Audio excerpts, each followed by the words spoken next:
Kevin, thanks for joining me today. Thanks for having me. Kevin, tell me about International Cannabis Solutions. What is it and what do you do?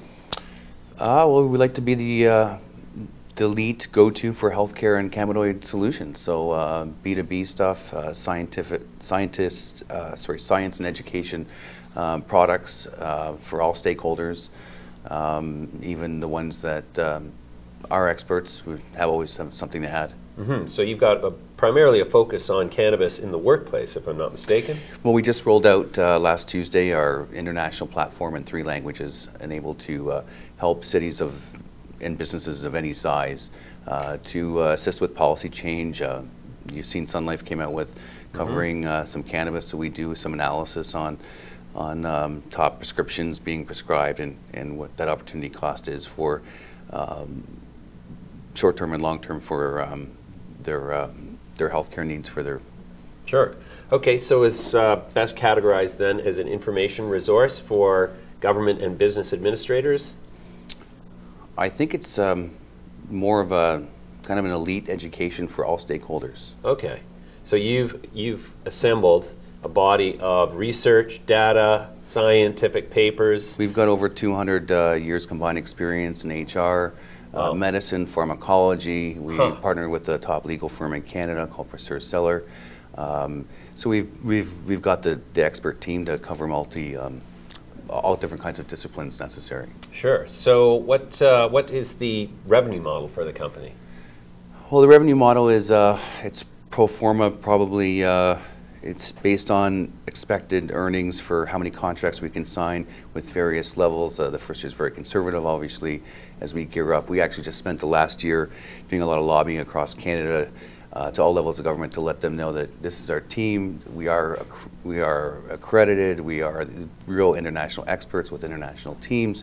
And now we're starting to roll out and really now that we've built the team, we've built the content, now it's time to okay, so I'm a multinational conglomerate with operations in Canada. I've got employees who I know are cannabis patients.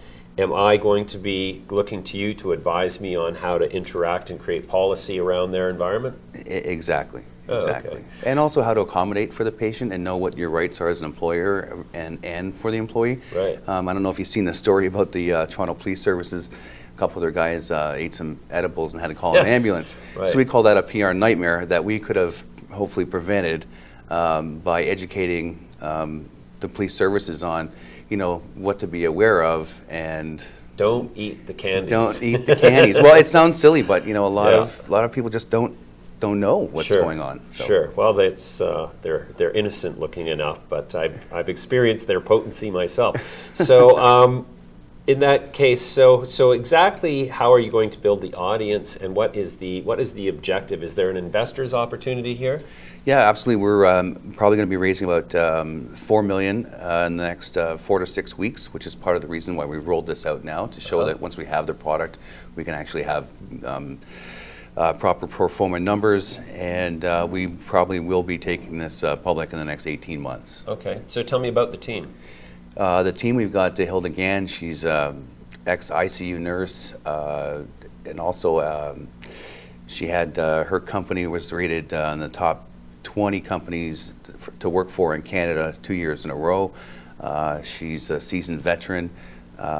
We've got a real heavyweight out of New York for HR down there, named Rod Collin. He's also a motivational speaker.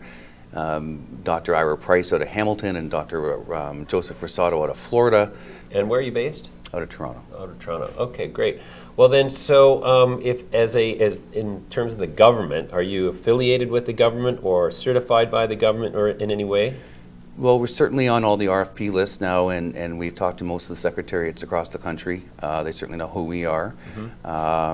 We are focused in terms of government on evidence-based policy change. That's what Justin Trudeau's ran on. Sure. We've done significant lobbying around the vaping aspect, because what they weren't aware of is when a doctor sends you home, part of your treatment program is actually to get out and be social. Oh, really? And not close your blinds and be depressed because you're in pain. And what they're telling them to do is basically go home and smoke your cannabis and go be depressed and hopefully you don't kill yourself. I was going to say, most of that cannabis is not something that would make me that social necessarily.